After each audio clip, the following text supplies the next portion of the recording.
I have with me diabetes consultant and expert general physician, senior and Dr. Ganga Kiran garu.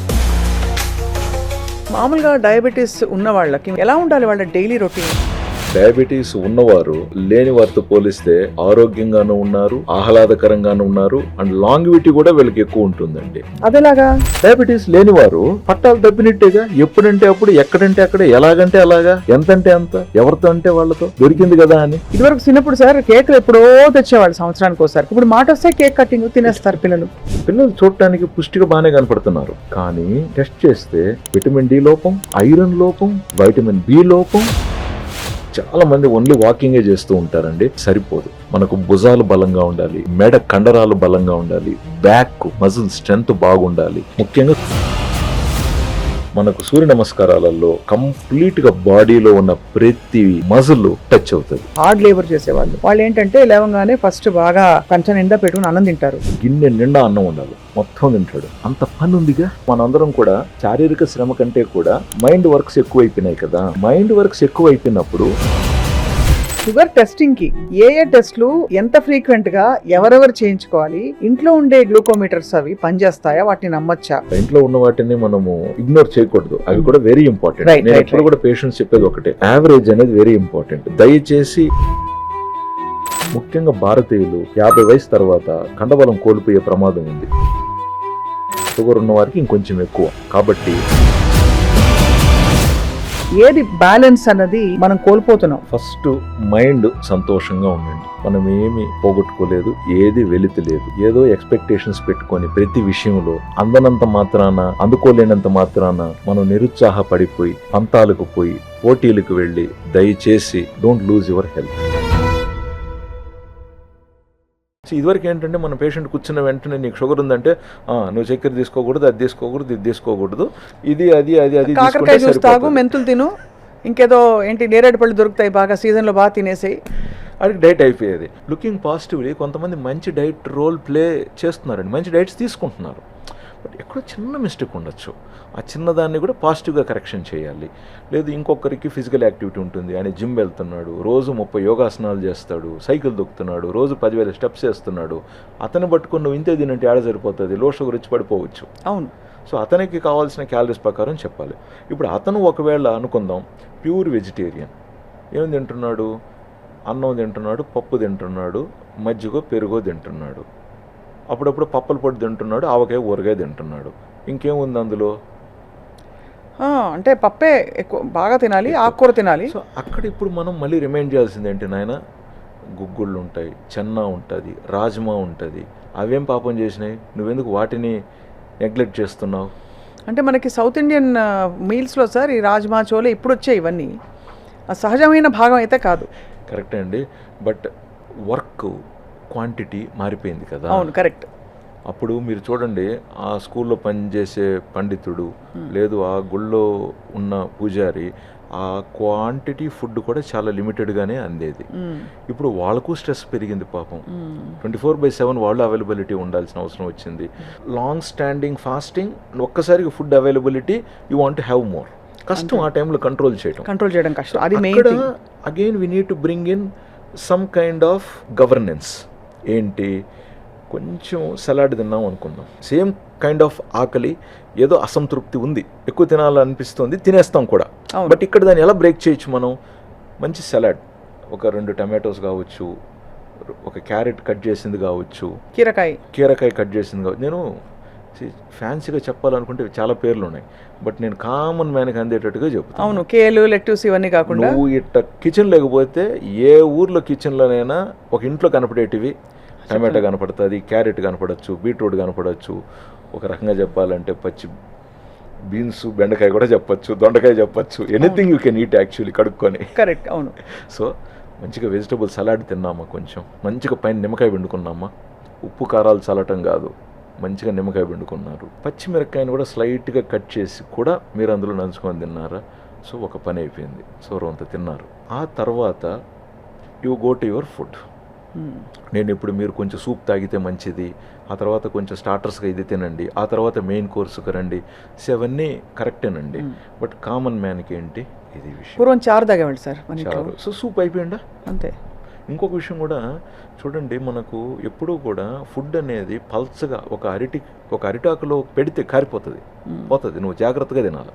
But ఇప్పుడు మనకేమైపోయింది, ప్రతిదీ gravy రూపం. So gravy అంటేనే క్యాలరీస్గా. So gravy తింటున్నప్పుడు మరి soup mandatory, పల్చగా ద్రవ్యంగా ఉండేటివి కూడా పడాలిగా మరి. అంతే. చాలా సందర్భాల్లో మన గతంలో మజ్జిగ, ఫెర్మెంటెడ్ మజ్జిగ అంటే. సో ఇప్పుడు మనం ఈరోజు గట్ హెల్త్ అని కొత్తగా మాట్లాడుతున్నాం. సో పాత కాఫీని వేడి చేసి కొత్త కప్పులో మెరిసే కప్పులో పోసిస్తున్నాం. అంతే కదా, లేకపోతే మజ్జిగన్నం రాత్రి అన్నం మిగిలిపోయి సద్దన్నం మజ్జిగ పోసుకుని ఉల్లిపాయ వేసుకుని తినడం. ఎన్ని ఊరగాయ కావచ్చు, పచ్చళ్ళు కావచ్చు, మజ్జిగ కావచ్చు, లేకుంటే ఏది ఎత్తుకున్నా కూడా అది ఫర్మెంటెడ్ ఫుడ్డే.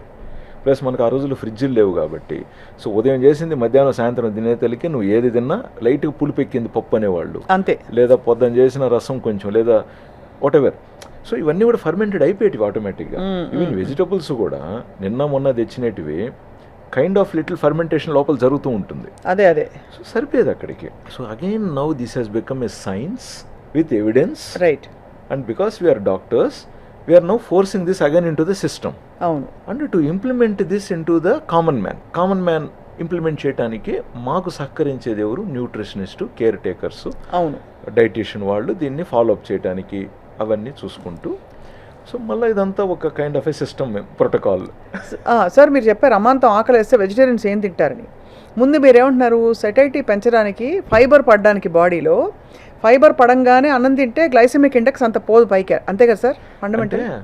అన్నంలో కూడా ఇక్కడ అంటే వేడిగా అన్నము, డబుల్ పాలిష్డ్ మంచి అన్నం తిన్నాం అనుకోండి, సెటైటీ తక్కువ అండి. అంటే ఎక్కువ తినేస్తాం, అంటే కడుపు అంటే తృప్తిని మనం పొట్ట నిండుతుంది అనే సిగ్నల్ మనకు టక్కన అందదు. సో ఇంకొక 4 ముద్దలు ఎక్కువ తినేస్తాం. తిన్న తర్వాత మళ్ళీ అవును కరెక్ట్, మళ్ళీ తిన్న తర్వాత అరే తినేసినామే, 4 ముద్దలు తక్కువ ఉంటే బాగుండేదబ్బా, తినేసానే, ఫుల్ హెవీ ఫీలింగ్ వచ్చేస్తుంది, మళ్ళీ కష్టమైపోతుంది. సో మీరు అన్నట్టుగా ఈ విషయాన్ని ముందుగానే మనం గ్రహించి, నట్స్ ఉదాహరణకి నట్స్, సో ఒక 4 నట్స్ నవిలారు అనుకోండి, అది వాట్ ఎవర్ మీకు బాదం పప్పు ఉందా, జీడిపప్పు ఉందా, లేకంటే వేరుశనగ పప్ప, whatever it is. But again nut క్యాలరీని బట్టి లిమిటేషన్ ఏంటనేది మారుతుంది అని. కరెక్ట్. కానీ వేరుశనగ పప్పులు కూడా ఉడకబెట్టుకు మంచిదే కదా సార్? ఉడకబెట్టినవి మంచివే, పచ్చివి నానబెట్టినవి కూడా మంచివే, లేతవి పచ్చివి కూడా మంచివే.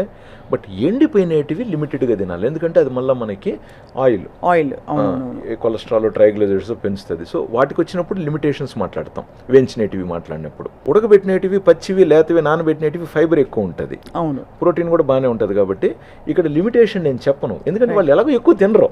రైట్. సో ఈ క్రమంలో సరే చాలా ఇంట్రెస్టింగ్ ఫ్యాక్ట్, నేను ఎప్పుడు చాలామంది డాక్టర్స్ ఇంటర్వ్యూ చేశాను, ఈ పాయింట్ పై ఉందా మనం ముందు తినాల్సింది ఏంటి సార్? ఫైబరా, ప్రోటీనా మన మీల్లో, కార్బోహైడ్రేటా, ఇంకోటా ఏమిటి? చాలా చాలా మంచి question madam, but very delicate question. ఇప్పుడు నేను ఇక్కడ ప్రయారిటీస్ చేసేసాను అనుకోండి, అది రూల్ అయిపోతుంది రేపు. సో మీరు రూల్స్ పెట్టరైతే, సో ఆ రూల్ పెట్టేసాను అనుకోండి, ఇంకా రూల్ తప్పిన వాళ్ళందరూ ఇంకా క్రమశిక్షణ తప్పిన వాళ్ళ శిక్షణ లేకొచ్చేస్తారు, లెక్కలేకొచ్చేస్తారు. I don't want to create guilt in anyone's feelings. So availability is important and which is more approachable. కొన్ని సందర్భాలలో ఉదాహరణకి మీరు కావచ్చు, నేను కావచ్చు అండి, సరదాగా కీరే తినాలనిపిస్తుంది. ఇప్పుడు కీర ఫ్రిడ్జ్లో ఉంది, నువ్వు ఫ్రిడ్జ్లోంచి తీసి కట్ చేసి తింటే చల్లగా జిల్లుగా తినలేం కీర. సో అది ఇప్పుడు చల్లారడానికి అర్ధగంట పడుతుంది. అవును, అంతేగా. ఈలోపు ఏమో మీకు బయట టమాటోస్ ఉండింటాయి ఫ్రిడ్జ్లో లేకుండా. ఇంకొక సిచ్యువేషన్లో మీరు నానబెట్టిన బాదం పప్పులే తినాలనుకుంటుంటారు.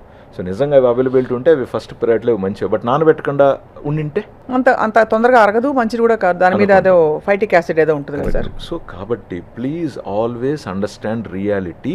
అండ్ మీరు ప్రాక్టికల్గా మీరు ఏం తింటున్నారు, ఏది తినాలనుకుంటున్నారు, ఎందుకు తింటున్నారు ఆలోచించుకుంటే ఈ ప్రశ్నకి ప్రతి ఒక్కరికి జవాబు దొరుకుతుంది. Every living being on this earth knows this answer. Mindfulness and gut feeling and smell and senses అండి, వెరీ ఇంపార్టెంట్. సహజమైన శృతిలో మనం ఉండాలి, అంతే కదా సార్. ఇప్పుడు ఏమైపోయిందంటే చాలా నేను కొన్నిసార్లు బాధపడుతూ ఉంటాను, ప్రతి పేషెంటు లేదా క్లయింట్ అనండి మన దగ్గరికి వచ్చేటప్పుడు ఒక ప్రీఫిక్స్డ్ మైండ్తో వచ్చేస్తున్నారు. మంచిదే, బట్ ఇప్పుడు నాకేంటి ప్రాబ్లం అంటే నేను ఇప్పుడు వీళ్ళు కొన్ని ప్రీఫిక్స్ అయిపోయి ఉంటారు కదా, అందులో ప్రాక్టికాలిటీ డెఫిషిట్ ఉంటే నేను మళ్ళీ దాన్ని ప్రాక్టికల్గా వాళ్ళు ఇంప్లిమెంట్ చేయడానికి సహకరించడానికి ఈ ప్రీఫిక్స్డ్ మైండ్ సెట్ని మళ్ళీ బ్రేక్ డౌన్ చేయాలి. And it takes away my time and I even get exhausted. Exhaust అయినప్పుడు ఏమవుతుంది, మనం చిరాకు పడవచ్చు, ఫ్రస్ట్రేషన్ కావచ్చు, కోపంగా చెప్పచ్చు. నవ్వుతూ చెప్పాల్సిన విషయాన్ని నేను ఇప్పుడు ఇటు కోపంగా చెప్పాలా? అదే అదే అదే సో కోపంగా చెప్పితే మంచిదే, బట్ కోపంగా చెప్పే విధానంలో నాకు కూడా బీపీ పెరుగుతుందిగా. అంతే అంతే సో నాకు నచ్చిన పనిని నేను ఎందుకు స్ట్రెస్ ఫీల్ అయ్యి చెప్పాలి, చేయాలి? నేను కూడా మీలాగా మనిషినేగా, నేను కూడా నవ్వుతూ ఆడుతూ పాడుతూ పని చేసుకోవాలి, సరదా పడాలనే ఆకాంక్ష నాకు కూడా ఉంటుందిగా. సో కాబట్టి మీరు అడిగిన క్వశ్చన్కు మళ్ళీ, సో మార్నింగ్ తినేటప్పుడు మేబీ అతను మళ్ళీ డే టైంలో అతని దినచర్యలను బట్టి, అతనికి త్రూఅవుట్ ద డేలో అవైలబిలిటీ ఫుడ్ను పాసిబిలిటీస్ని బట్టి ఒకరికి ప్రోటీనే మంచిది కావచ్చు, ఇక్కడ ప్రోటీనే మంచిది కావచ్చు. సో ప్రోటీన్ అనుకున్నప్పుడు సరదాగా మనం మాట్లాడేటప్పుడు అది కోడిగుడ్డు ఉడకబెట్టింది కావచ్చు, లేదా చాలా ఆయిల్ తక్కువ, లేదా నో ఆయిల్తో ఆమ్లెట్ కావచ్చు, వాట్ ఎవర్ 2 గుడ్లు కావచ్చు, లేదా ఇంకొకరికి మళ్ళీ మంచి వెజిటేరియన్ ప్రోటీన్ ఏది ఉంటుందో అది పన్నీరా, టోఫోనా, లేకుంటే వాట్ ఎవర్ ప్రోటీన్గా మార్నింగ్ తీసుకోవచ్చు. సో ప్రోటీన్ ఫస్ట్ తీసుకున్నప్పుడు కూడా తర్వాత కార్బ్ క్రేవింగ్ తగ్గుతుంది. ఇప్పుడు అనుకుందాం మీరు రొటీన్గా అయితే ఇంత అన్నం తింటారు, లేదా ఇంత బిర్యానీ తింటారు అనుకుందాం, బట్ ఇవి పడ్డాయనుకోండి ఇక్కడ ఆటోమేటిక్గా ఈ క్వాంటిటీ తగ్గిపోతుంది. మీరు చూడండి చాలా సందర్భాలలో బిర్యానీ రైస్ ఉంటుంది చూసారా, రైస్నే ఎక్కువగా ఇష్టపడతాం ముక్క కంటే రొటీన్గా తినేటప్పుడు. చాలా రేర్గా తినేవాళ్ళు డిఫరెంట్ ఉండొచ్చు, బట్ చాలా వారికి ఈరోజు బిర్యానీ రొటీన్ అయిపోయింది. అవును, చాలా కామన్ అయిపోయింది కదా సార్, చాలా కామన్ అయిపోయింది. సో పీసెస్ ఇంపార్టెంట్ ప్రోటీన్ కావాలనుకున్నప్పుడు. ఈవెన్ మీరు వెజిటబుల్ పులావ్ తింటున్నప్పటికీ కూడా అందులో వెజిటబుల్స్ బాగా ఉండాలి, 30-40% వెజిటబుల్స్ కనపడాలి. ఈవెన్ మీరు పన్నీర్ ఐటమ్ తింటున్నప్పుడు కూడా మంచి ప్రోటీన్ పన్నీర్ అయి ఉండాలి అది మనకి.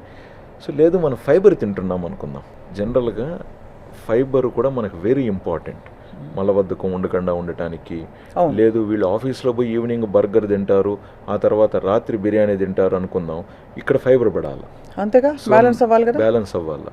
సో ఇక్కడ కీరా, క్యారెట్, అది ఇది పడాలి వీళ్ళకి. ఇక్కడ పడలేదు కాబట్టి సాయంత్రం అన్నా కట్ చేసి మీకు వెజిటబుల్స్ సర్వ్ చేసే పాసిబిలిటీ ఉంటే కట్ చేసిన వెజిటబుల్స్, సలాడ్, ఫ్రూట్ సలాడ్ మీరు తినచ్చు.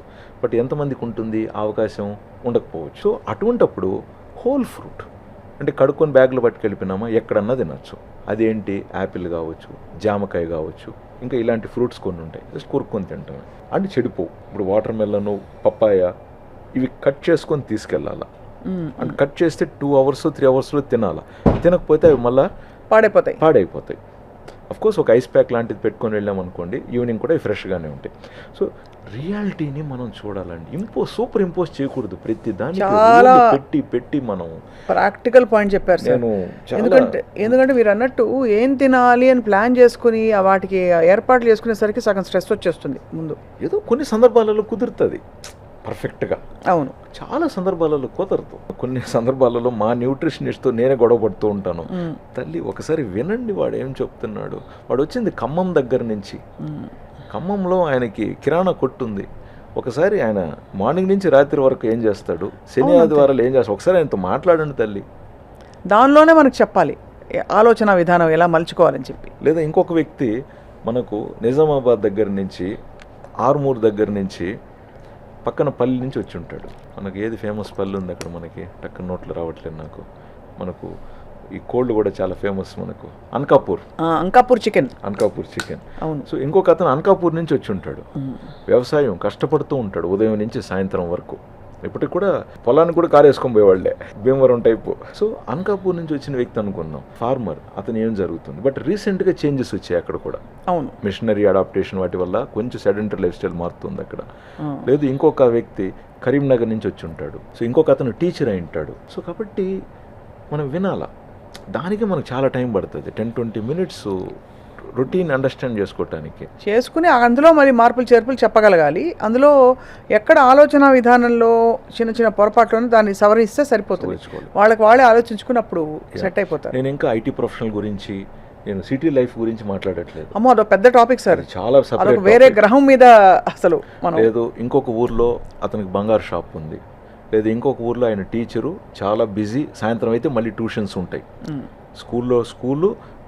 స్కూల్ అయిపోయిన వెంటనే ఆయనకి ట్యూషన్స్ ఉంటాయి. లేదు ఇంకొక అతను బ్యాంకు. సో లేదు అసలు ఇంకా అన్నిటికంటే లో సోషియో ఎకనామిక్ వాళ్ళకి కూడా ఇప్పుడు షుగర్ బీపీలు పెరుగుతున్నాయమ్మా. అది మాకు చాలా కష్టం అయిపోతుంది పాపం. అంటే ఏదో బాగా ఎక్కువ ఫుడ్ తినేశారు సిటీలో ఉన్న వాళ్ళు, ఫాస్ట్ ఫుడ్ తిన్నారు అనడానికి లేదు. అక్కడ కూడా షుగర్ పెరుగుతుందంటే మరి కారణం ఏంటో. కారణం. సో చాలా సందర్భాలలో మనకు ఇబ్బంది ఎక్కడ కలుగుతుంది అంటే పాపం వాళ్ళ ఊరు నుంచి మనం కలిసి వెళ్ళటానికి బస్సు ఖర్చులకి రవాణాకి సరిపడా డాక్టర్ ఫీజుకు కష్టపడి పోగేసుకొని వచ్చి ఉంటారు. ఇప్పుడు అక్కడ చూస్తే లాట్ ఆఫ్ థింగ్స్ ఉంటాయి. వాళ్ళు ఏం తప్పులు చేస్తారు? అదే నేను అనేది, వాళ్ళు ఏం తప్పు చేశారండి, చాలా కష్టమైపోతుంది. ఇప్పుడు వాళ్ళని ఫాలో అప్ చేయాలని నేను సపరేట్గా ఇంకొక బుక్ పెట్టి అమ్మ వాళ్ళని దయచేసి 4 వారాల పాటు వారం ఫోన్ చేసి మనం చెప్పింది వాళ్ళు విన్నారు, బాగానే ఉంది, ఆచరించడానికి వాళ్ళకు రియలిస్టిక్ బెరియర్స్ ఏంటి అది కూడా ఫాలో అప్ చేయండి. ఎట్లా ఒకటి ఏదో ఒకటి చేయండి. కొన్నిసార్లు చిన్నపిల్లలు టైప్ 1 డయాబెటీస్ ఉంటారు. ఇక్కడ బాగానే ఉంటుంది, ఇన్సులిన్ తీసుకోవాలి, 3 పూట్ల తీసుకోవాలి, నువ్వు క్రమం తప్పకుండా తీసుకోవాలి, అది ఇది అని చెప్పడానికి. బట్ వాడికి ఎక్కడ దొరుకుతుంది ఇన్సులిన్? కొనుక్కోగలుగుతున్నారా? లేదా కొనుక్కోగలిగితే కరెక్ట్గా వేసుకోగలుగుతున్నారా? వేసుకోగలిగితే అప్రిహెన్షన్స్ వల్ల కావాలని స్కిప్ చేస్తున్నారా? సో ఉండి కూడా మందు స్కిప్ చేస్తున్నారా? లేదా కొనలేక మందు అందక స్కిప్ చేస్తున్నారా? సో నేను చూసేది స్కిప్ అయిందే, but what is the reason behind? So వాళ్ళకి ఎలా ఇప్పుడు అందుకోలేని వాళ్ళైతే ఎలా అందించాలి? 3 వంతులు సార్ నిజంగానే. అంటే ప్రాణం మీదకి వచ్చే వరకు ఒకటి చలించరు, రెండోది యాక్సెస్ లేక, ప్రాక్టికాలిటీ అంటే అంత శ్రద్ధ వాళ్ళ మీద వాళ్ళు పెట్టుకునే పరిస్థితులు లేక ఇంకా కాంప్రమైజ్ అయిపోతారులే. ఏదో ఏముందిలే అమ్మా జీవితం, ఏదో దొరికింది, ఇంతకు ముందు తిన్నాము, అది సిమ్టమ్స్ ఉండవు, బట్ సిమ్టమ్ వచ్చేతలకే కష్టమైపోతుంది. అవునవును ఉంది. సో ఎస్, ఇప్పుడు చిన్నపిల్లలకి గవర్నమెంట్ దాంట్లో మంచిగా ఇన్సులిన్ అందిస్తున్నారు. అండ్ కొన్ని ఇన్సులిన్ కంపెనీస్ కూడా ఒక ఏజ్ వరకు ఫ్రీ ఇన్సులిన్ అందిస్తున్నాయి. సో అవైలబిలిటీ ఉంది, బట్ అవి వీక్ డేస్లో ఉంటాయి. ఇప్పుడు వాళ్ళ పేరెంట్స్ అక్కడికి వెళ్ళి వెయిట్ చేసి సరైన వ్యక్తిని కలిసి ఎన్రోల్ అయ్యి ఆ ఇన్సులిన్ అందుకోవాలి. అంటే కొన్నిసార్లు ఇన్సులిన్ ఉంటుంది, కొన్నిసార్లు తక్కువ ఉంటుంది, కొన్నిసార్లు అక్కడ బ్యాంకులో అక్కడ ఇన్స్టిట్యూషన్లో లేకపోవచ్చు, అలా ఆ ఇష్యూస్ అవుతాయి అంతే. సో చాలా ఫాలో అప్ చేయాలి మేడం. పర్సనల్గా మనం కొన్నిసార్లు చూసినప్పుడు అయితే డిస్టర్బ్ అయిపోతాం. ఇది ఏదో ఒక మూల నుండే ఒక అవయవానికి ఏదో అయిందంటే కూడా అది ఒకలా పట్టించుకుంటారు. డయాబెటీస్ అంటే మొత్తం ఫుడ్తో, మన డైలీ లైఫ్ స్టైల్తో ముడిపడి ఉన్న విషయం కాబట్టి చాలా ఫాలో అప్ ఉండాలి. అటువంటి వాళ్ళకి నేను ఎప్పుడు చెప్పేది ఒకటే, తల్లి మిగతా 2 పిల్లల కంటే ఈ అబ్బాయిని బాగా చూసుకోండి, మిమ్మల్ని చివరి దాకా వీడే బాగా చూసుకుండేది, లేదు ఈ కూతురే నిన్ను చివరి దాకా బాగా చూసుకుండేది. ఈ బాబుకో ఈ పాపకో మీరు టైం పెట్టాలి, శ్రద్ధ పెట్టాలి. వీడు మందు వేసుకున్నాడో లేదో చూసుకోవాలి, టైంకి వీడు తిన్నాడో లేదో చూసుకోవాలి, స్కూల్కి పెట్టిన బిస్కెట్టో లేకంటే పండో ఆ ఇంటర్వెల్లో గంట కొట్టినప్పుడు తిన్నాడా లేడా అనేది ఫాలో అప్ చేయాలి. తినకపోతే షుగర్ డౌన్ అవుతుంది, షుగర్ డౌన్ అయిందని ఇన్సులిన్ తగ్గించేస్తారు. ఇన్సులిన్ తగ్గించేస్తే ఏమవుతుందంటే ఎదిగే పిల్లల్లో ఎదగలేరు, హైట్ రారు. పద్ధతిగా తీసుకుంటే అద్భుతం అండి. ఎంతమంది డాక్టర్స్ కాలేదు వీళ్ళల్లో, ఎంతమంది యాక్టర్స్ కాలేదు వీళ్ళల్లో, ఎంతమంది ఈరోజు పెద్ద పెద్ద జాబ్స్లో లేరు. And they are very powerful అండి, వాళ్ళకి మైండ్ చాలా స్ట్రాంగ్. ఇన్సులిన్ గ్లూకోజ్ని బ్రెయిన్ కణాలకి నెట్టుతుంది, వాళ్ళకి మెమరీ పవర్ చాలా బాగుంటుంది, చాలా చాలా బాగుంటుంది. దే బికమ్ ప్రొఫెషనల్స్ అండి. మంచి సింగర్స్ ఉన్నారు వీళ్ళల్లో, మంచి డాన్సర్స్ ఉన్నారు వీళ్ళల్లో. But you have to bring that out. అది కదా, పేరెంట్స్ని ఎంకరేజ్ చేయాలి, అది మనకు పెద్ద జాబ్. పిల్లోడి కంటే కన్విన్స్ చేయాలి. సో మీ సొంత అవసరాల కంటే ఈ పిల్ల పాప అవసరాన్ని దయచేసి నిర్లక్ష్యం చేయకండి. వీళ్ళు చివరి దాకా కాపాడేది, మీరు గర్వపడతారు చూడండి అని చెప్పి. Right sir. ఇప్పుడు ఒక కీలక పాయింట్, అసలు ఈ షుగర్ టెస్టింగ్కి ఏ టెస్ట్లు ఎంత ఫ్రీక్వెంట్గా ఎవరెవరు చేయించుకోవాలి, ఇంట్లో ఉండే గ్లూకోమీటర్స్ అవి పనిచేస్తాయా, వాటిని నమ్మచ్చా? ఎందుకంటే బీపీ ఆపరేటర్స్ నేను చూశానండి, అది నొక్కేది ఉంటుంది కదా, కరెక్ట్, దాంతో ఒకలా కనిపిస్తుంది. ఒకే బీపీ ఎలక్ట్రికల్ ఇది ఉంది కదా, ఒకసారి 225 అదే 185/95 అని కనిపిస్తుంది. ఒక 5 నిమిషాలు అక్కడ చెక్ చేస్తే బాగా అమాంతం పడిపోతుంది. 3 సార్లు తీసుకుంటే అప్పుడు ఏదో కొంచెం యావరేజ్లో మనం సరిపెట్టుకుంటాం. అదే పద్ధతి. మీ క్వశ్చన్లోనే ఆన్సర్ చెప్పారు. ఎలక్ట్రానిక్ది అయితే 3 సార్లు చెక్ చేసి యావరేజ్ తీసుకోవాలి. మెకానికల్ అనుకోండి, మనకు తెలుసు కాబట్టి మేము చెక్ చేసేటప్పుడే కొంచెం ముందు వెనకాల కొట్టి ఎక్కడుంది అనేది మేము పసిగడతాం. ఈవెన్ ఇప్పుడు ఉదాహరణకి నా బీపీఏ ఎలక్ట్రానిక్ మిషన్ నా దగ్గర ఇంట్లో ఉంది, మంచిది, మాన్యువల్ది కూడా ఉంది నా దగ్గర. సో నాకు డౌట్ వచ్చినప్పుడు మళ్ళీ మా వైఫ్ని నువ్వు చెక్ చేస్తాను, డాక్టర్ కాబట్టి నువ్వు ఒకసారి చెక్ చేసి చెప్పు అంటాను. అదే ఈవెన్ పిల్లలకు కూడా నేర్పించాను నేను చెక్ చేసి చెప్పమని చెప్పి. అంటే ఎందుకు అలా చెప్పానంటే మేడం, ఆ సెన్సార్స్ ఉంటాయి కదా, అది వాళ్ళ డైనమిక్, అవి పికప్ చేస్తాయి. ఆ హార్ట్ ఏదైతే కొడుతూ ఉంటుందో అది పికప్ చేస్తాయి. ఆ పికప్ చేసే పాయింట్ కానీ ఒక పాయింట్ని మిస్ చేసి ఇంకొక పాయింట్లు పికప్ చేసే అనుకోండి, 10 పాయింట్లు ఈ పక్క కనపడుతుంది. ఓహో. కొంచెం అటు పికప్ చేసింది అనుకోండి 10 పాయింట్లు అటు కనపడుతుంది. అది తగ్గుతూ ఉంటుంది కదా, ఆ గాలి తగ్గుతూ ఉంటుంది కదా, అది అది అది సెన్స్ ఫీల్ అవుతూ ఉంటుంది గుండె కొట్టేదాన్ని. సో అలాగే డిఫరెన్సెస్ వస్తాయి. సో బట్ యాక్చువల్గా ఇప్పుడు అమెరికాలో డాక్టర్ చెక్ చేసే మిషన్ కంటే, ఐ మీన్ మేము మాన్యువల్గా చూసేదానికంటే ఎలక్ట్రానిక్దే valid. You have to document, ఆటోమేటిక్గా అది ఫీడ్ అవ్వాలి. కాబట్టి వాటిలో ప్రెసిషన్ ఉండే హై అండ్ ఎక్విప్మెంట్ వస్తుందేమో. ఇంట్లో మనం పెట్టుకునేవి దేశవాళీ సరుకులు. మనం ఇక్కడ ఇంట్లో ఉన్న వాటిని మనము ఇగ్నోర్ చేయకూడదు. అవి కూడా వెరీ ఇంపార్టెంట్. నేను ఎప్పుడు కూడా పేషెంట్స్ చెప్పేది ఒకటే, యావరేజ్ అనేది వెరీ ఇంపార్టెంట్. దయచేసి రీడింగ్స్ని బుక్లో నోట్ చేయండి. మిషన్లో memory okay, but you have to put it down on a book. మీరు చేత్తో మీ బీపీ రాసినప్పుడు మీరు ఫీల్ అవుతారు. ఇప్పుడు నిజంగా మీ బీపీ 150 ఉంది సిస్టాలిక్, మీరు కూడా రాశారే బుక్లో, ఓ 150 ఉంది అనేది మీరు తెలుస్తుంది. కాబట్టి నెక్స్ట్ మీరు తినబోయే పచ్చడో ఉప్పో తగ్గిస్తారు. అంటే డాక్టర్ మీకు బీపీ మాత్ర ఇచ్చుంటే అది రెగ్యులర్గా వేసుకోవడానికి ప్రయత్నిస్తారు. ఒకవేళ మీరు మర్చిపోయి ఉంటే గుర్తు తెచ్చుకుంటారు, అవునే నేను మర్చిపోయాను ఈరోజు పొద్దున అనే విషయం కూడా మీకు గుర్తొస్తుంది. అదేవిధంగా మీరు అన్నీ కరెక్ట్గా పాటిస్తున్నప్పుడు మీ బీపీ 120/80 నిజంగా కరెక్ట్గా చూపించింది. సో మీరు రాసేటప్పుడు సంతోషంగా రాస్తారు. సో అది ఇంపార్టెంట్. ఆ సంతోషంగా రాసేటప్పుడు ఆ ఉన్న మీ ఫీలింగు రేపు మీరు బీపీ మాత్ర టయానికి వేసుకోవాలన్న పాయింట్ని అదే గుర్తు చేస్తుంది. అంతే కదా. లేదా మీరు బీపీ మాత్రలలో లేరు, మీ డాక్టరు అమ్మ మీకు బీపీ కొంచెం అప్పర్ బార్డర్ టచ్ అవుతుంది కాబట్టి మీకు లైఫ్ స్టైల్ మోడిఫికేషన్ చేశారు, మీరు ఉప్పు ఇంత తగ్గించండి, ఊరగాయలు ఇంత తగ్గించండి, మంచిగా నిద్రపోండి, లేనిపోని విషయాలు ఊరికి ముందుకు వెనక ఆలోచించి ఎలాగో చేసేది ఏమి లేదు, ఆలోచించి చింతించి లేని బీపీని పెంచుకోకండి డాక్టర్ చెప్పారు. సో మీరు కూడా పాటిస్తున్నారు అండ్ బీపీ కూడా సక్సెస్ఫుల్గా విజయవంతంగా పెరగట్లేదు మీకు. సో ఆ టెస్ట్ చేసడంలో రాస్తున్నారు అనుకోండి, ఆ హ్యాపీనెస్ని మీరు ఆ విజయాన్ని పొందగలుగుతారు. But what about glucometer sir? Glucometers కూడా ఇటీవల మనకు అక్యూరసీ చాలా పెరిగిందండి. మీరు 20 years బ్యాక్తో పోలిస్తే ఇప్పుడు గ్లూకోమీటరు అసలు ఒక డ్రాప్ కంటే తక్కువ బ్లడ్తో మంచి అక్యూరసీ ఇస్తున్నారు. అండ్ మీరు చూస్తే చాలా వరకు మనకు ఐసీయూల్లో హాస్పిటల్స్లో అప్పటికప్పుడు షుగర్ టెస్ట్ చేసి ఇన్సులిన్ డోసు డిసైడ్ చేయాల్సిన పక్షంలో గ్లూకోమీటరే కదా మనం వాడేది. అంటే ఒకవేళ గ్లూకోమీటర్ తప్పు చూపించుంటే, ఇప్పుడు 400 చూపించింది గ్లూకోమీటరు, కనీసం మేము 300 అన్న అంచనా వేసుకొని వైద్యం చేయకపోతే అంతే కదా పేషెంట్ ఎలాగ మనకు సర్వైవ్ అయ్యారు.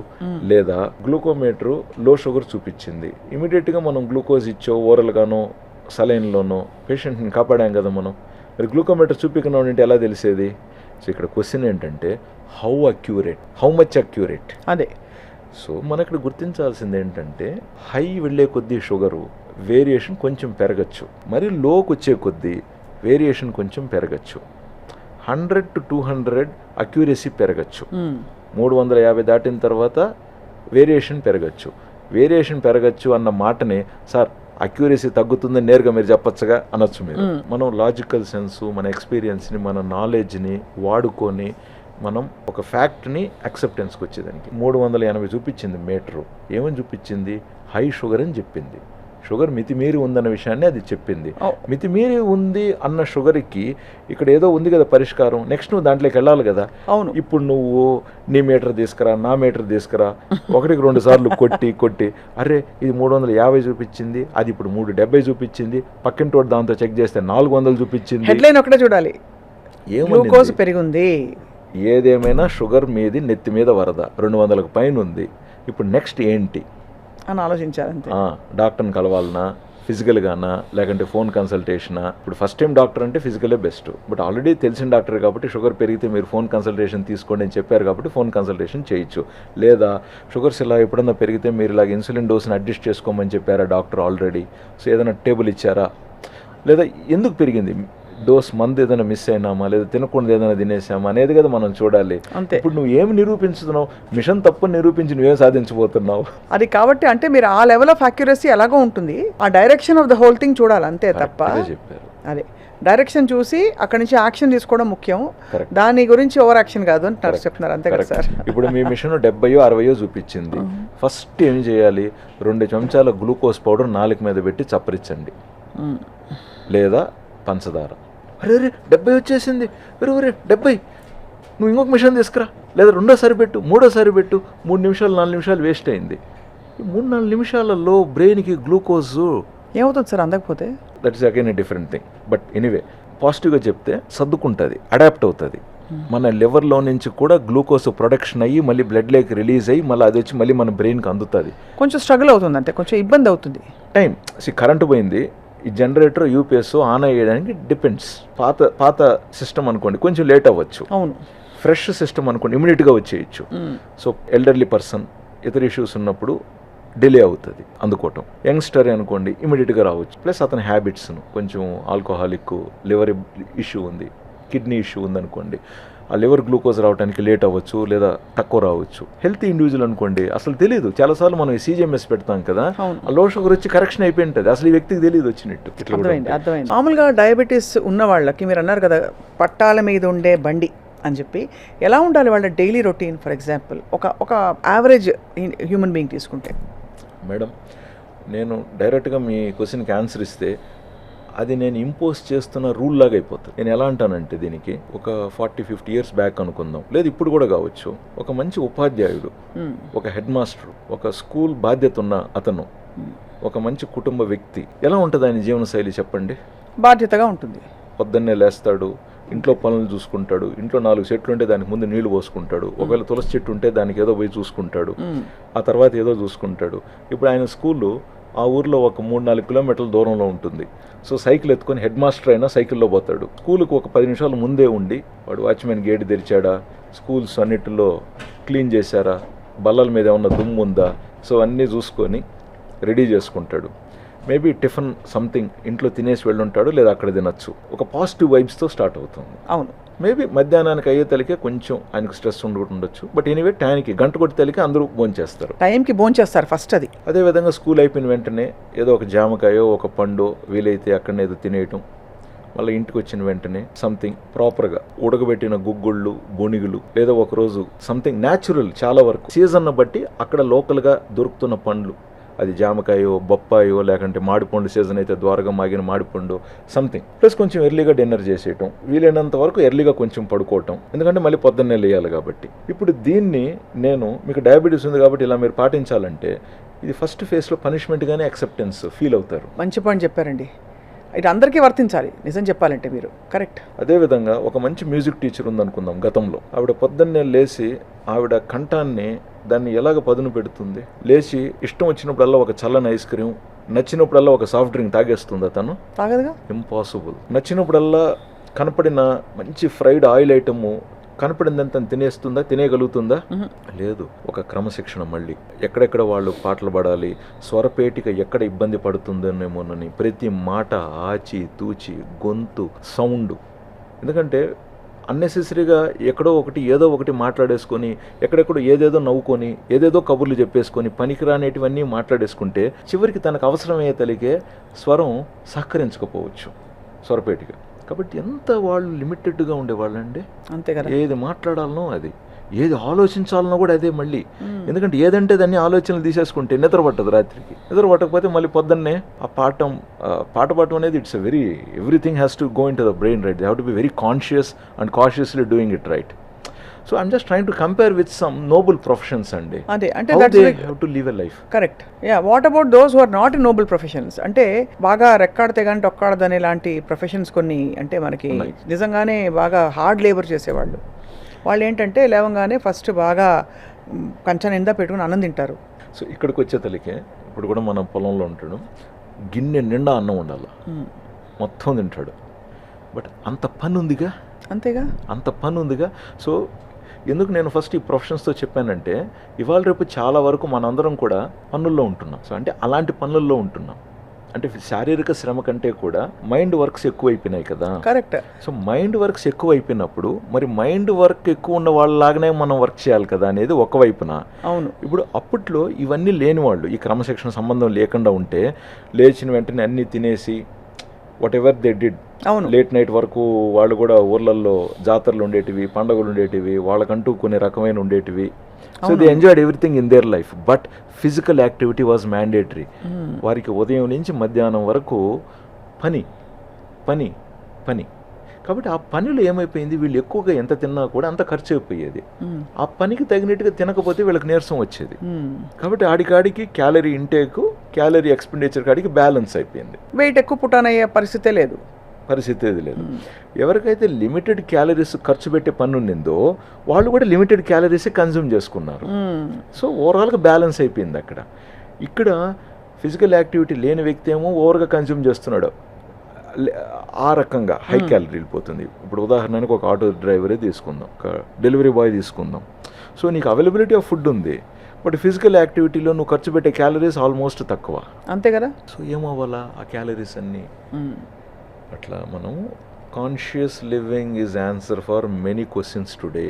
అవును, అది ఒకళ్ళు చెప్పేది కూడా కాదు, మనకు లోపలగా అంటే మనకు స్వతహాగా ఉండాలి అది, అంతే కదా సార్ మీరు చెప్పేది. Correct, very important. ఈ మధ్య నన్ను బాగా కదిలిచ్చిన విషయం ఏంటంటే మేడం, ఇంటర్మీడియట్ అయిపోయిన వెంటనే పరీక్షలు రిజల్ట్స్ వచ్చాయి కదా, పిల్లలు ఇంటికి వస్తారు హాలిడేస్కి. అవును, ముఖ్యంగా బోర్డింగ్ స్కూల్స్లో చదువుతున్న పిల్లలు